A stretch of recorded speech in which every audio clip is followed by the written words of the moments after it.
काय मध्ये लावतो काय घरी घरी लावायची तो क्या प्रॉब्लेम क्या है सीधा बोलो दादागिरी यांची त्यांची एमपीची गाडी होती पलीकडून सोडली सत्याचा बाजार आरटीओ की गाड़ी हमारी वजह से लेट हुआ नहीं नहीं आप बोल रहे हो कि आपकी वजह से लेट हो रहा है ये बात गलत है यार भाई अरे ड्रम नाही दिला असता तर थांबला असतो दाद्या लाइसेंस दो ना, ये क्या दिखा रहे हैं? त्याचा फ्रंट लुक देखील दाखवतोय मी तुम्हाला स्कूल जाता है कि मम्मी का हाथ बाटाता है इधर अरे पडो रे पडेगा तो कुछ ना कुछ बनेगा हा आईच्या मेहनतीला जाण ठेवणारा मुलगा आहे या साईडची बेरिंग गेली आता आपली पहिलं लेफ्ट साईडची गेली होती आता राईट साईडची गेली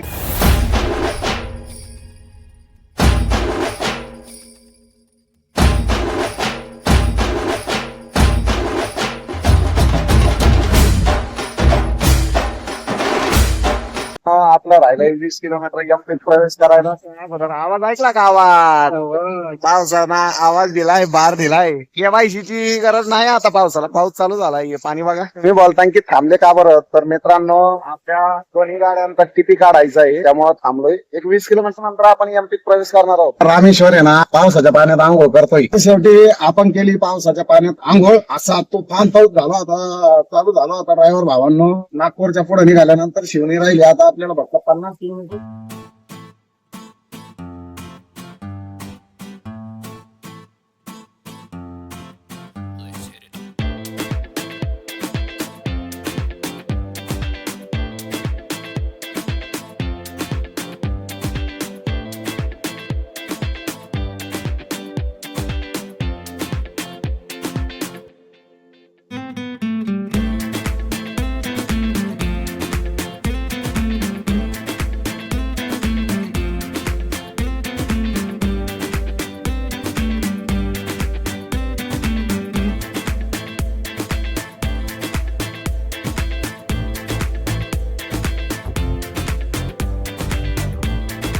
अरे ड्रम नाही दिला असता तर थांबला असतो दाद्या शेवटी ड्रायव्हर भावांना नाही जमलं आपल्याकडे कॅश नाही आपण कॅश वापरत नाही त्यामुळे त्यांनी सांगितलं का बॉर्डरवर जा महाराष्ट्र बॉर्डरचा काटा बघू शकता तुम्ही आपल्याला तर माहिती आहे आपली गाडी अंडर लोड बघूया आता इथं लोड किती येतो काट्यावरती महाराष्ट्र बॉर्डर एमपी बॉर्डर तर बंद आहे तशी पण हमारी वजह से लेट हुआ नहीं नहीं आप बोल रहे हो कि आपकी वजह से लेट हो रहा है ये बात गलत है यार भाई अरे भाई तो वो इधर ही है ऊपर ही निकाल के रखा है जिकडं तिकडं दादागिरी ड्रायव्हर भावांनो पोलीस तयार चौघ जण उभा आहे बघा बघूया आपल्याला आता मोठी इच्छा काय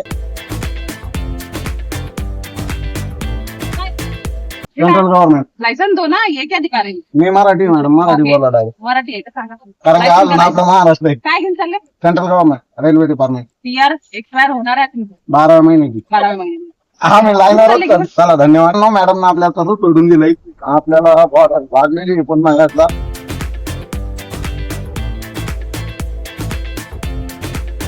दादागिरी यांची त्यांची एमपीची गाडी होती पलीकडून सोडली आणि आपल्याला इकडे पाठवला आता ठीक आहे काही अडचण नाही म्हणा तिथं दादागिरी पण महाराष्ट्राचे लोक आपल्या महाराष्ट्राला होणार नाही आपल्या लोकांचा सगळ्यात मोठा प्रॉब्लेम एवढं घेतलं ना सत्याचा बाजार आरटीओची गाडी काय मध्ये लावतो काय घरी घरी लावायची तो क्या प्रॉब्लेम क्या है सीधा बोलो तेरे जो उमर में बडा है मैं हा रात्री आपल्या गाडीचा प्रॉब्लेम झाला होता पुन्हा एकदा जसं गाडीचं वय होत चालतं ना तसा गाडीला नवनवीन प्रॉब्लेम चालू होतात बघा या साईडची बेरिंग गेली आता आपली पहिलं लेफ्ट साईडची गेली होती आता राईट साईडची गेली आपण जबलपूर बायपासला होतो जबलपूर बायपासला तुम्ही बघू शकता हिंदुस्तान मोटर गॅरेज आहे तर या ठिकाणी आलोय आपण हे आहे आपले फिटर शमीम शेख म्हणून करताय ते काम बेरिंगचं काम करूया त्यानंतर सायलेन्सर रिजनरेशनचं पण करायचंय फायनली आपली नवीन बेरिंग आलेली आणि बसवलेली देखील आहे माझ्या भैयाने गाडी बेरिंग बसव ना तर आपलं रिजनरेशन बेरिंग चेंज असा सर्व मिळून बिल झालंय मित्रांनो 3300 रुपये फक्त 1900 रुपयाची बेरिंग टाकली आपण लोकल कंपनीचीच टाकली त्यानंतर रिजनरेशनचे 1000 रुपये घेतले आणि बाकी 400 रुपये त्यांना मजुरी घेतली रामेश्वरच्या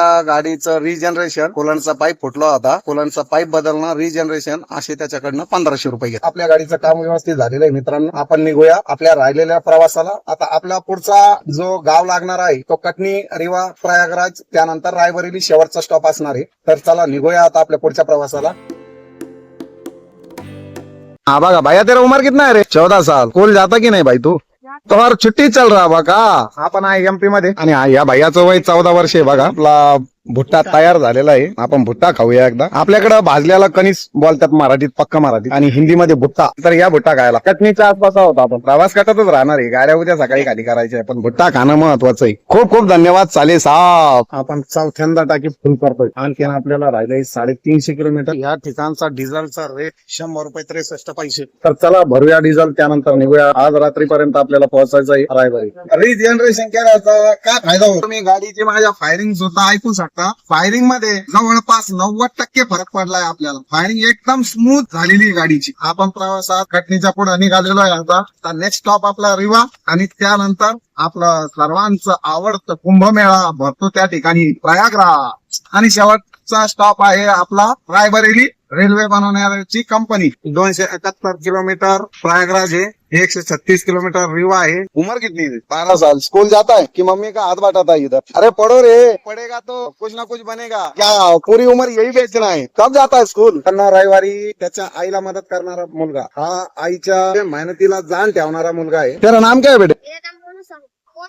मोनू साहू. सरनेम होगा ना साहू. तर तुम्ही बघू शकता इकडे जेवढं दिसतंय ना तुम्हाला, हे सर्व भाजीपाल्याचं शेत आहे. इकडे बोरवेलला असा भरपूर पाणी लागतंय. हे बघा, इथनं तिथनं पूर्ण भाजीपाल्यावाले बसलेले. काय जास्त रेट ना विकत नाही ते. चला तर भाजीपाला घेतलाय आपण. मिरची वगैरे काय घ्यायचं होतं ते. समोर चालू आहे सगळा पाऊस. रामेश्वर आणि मी थांबलोय स्वयंपाक बनवण्यासाठी. आपण याच्यामध्ये स्वयंपाक बनवणार आहे. आज काय बनवणार आहे आपला रामेश्वर? काय बनवणार रे बाबा? तुम्ही सांगा काय बनवायचं. बिर्याणीच होऊन दे की.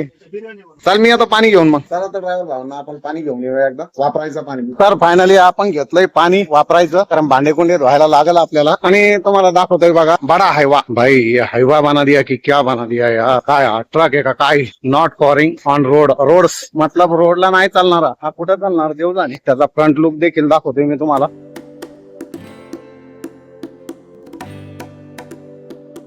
हा रामेश्वर काय रे गाडी कट हो. हाय टमाटर कापतोय तो. चला तर आपण देखील मदत करूया, कारण की 100 भले 2, 200 भले 4 पटकन उरकूया. जेवायचं निघायचं पण आहे आपल्याला. हा आपला साला आहे, तुम्हाला सगळ्याला माहिती. हा आपल्याला स्वयंपाकाला हात लावून दे ना. जाऊ द्या, करू दे त्याला. आपण ऐकत वाढणार. रामेश्वर ना मसाला वगैरे बनवलेला आहे सगळा जेवायला. हे बघा, चिकन शिजलंय, त्यानंतर पोळ्या देखील झाल्या, आणि पलीकडे भात देखील चालू आहे बनवायचा. आज आपण रामेश्वरच्या हातचं चिकन खाणार आहोत. कसं नाद करते काय आमचा? नाद करते. तर या ड्रायव्हर भावांना आपण काढून घेतलेलं आहे, डायरेक्ट चुरून घेतलेलं आहे. चुरून आपण एमपी सोडलंय. एका 5 मिनिटांमध्ये युपी मध्ये प्रवेश करून जाऊ. आपल्याला आता प्रयागराज राहिलंय फक्त 50 किलोमीटर. 3चा टाइम दाखवतोय आपल्याला रायबरेलीला पोहोचण्याचा. आपण डायरेक्ट रायबरेली जाऊनच झोपणार आहे. आज 3 ते 4 दिवस झालेले आपल्याला निघून. हा जो बोर्ड दिसतोय तुम्हाला, आता इथनं आपल्याला युपी लागलंय. झालाय आपला युपी मध्ये प्रवेश. आपण पोहोचलोय प्रयागराज मध्ये.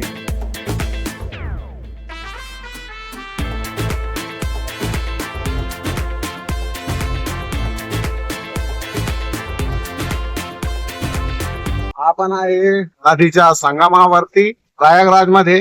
चला आपलं काय राहिलंय आता 100 किलोमीटर. आपण पोहोचूनच आराम करू या जाग्यावर. बुलडोझर बाबा की जय हो. योगी आदित्यनाथ जी.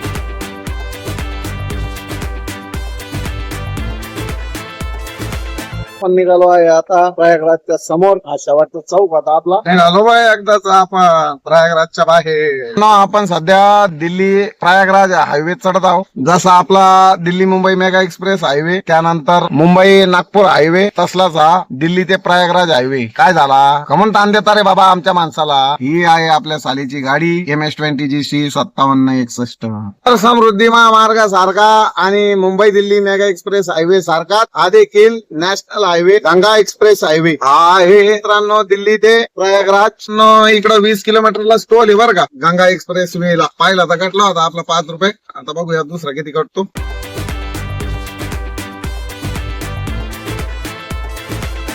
आजचा ब्लॉग तुम्हाला कसा वाटला? आवडला असेल तर like, share, comment, follow, subscribe नक्की करा. MS-20 ट्रॅव्हल विथ RDM या चॅनलला.